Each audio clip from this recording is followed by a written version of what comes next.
এটা বাদে সাইকেলের পিছনে যাতে কেউ না থাকে ভলেন্টিয়ারদের দৃষ্টি আকর্ষণ করছি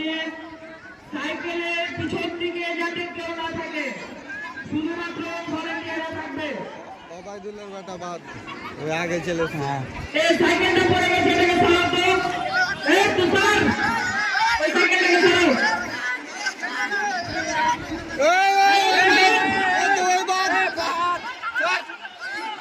তাকে ঠিক এই টাকা যাচ্ছে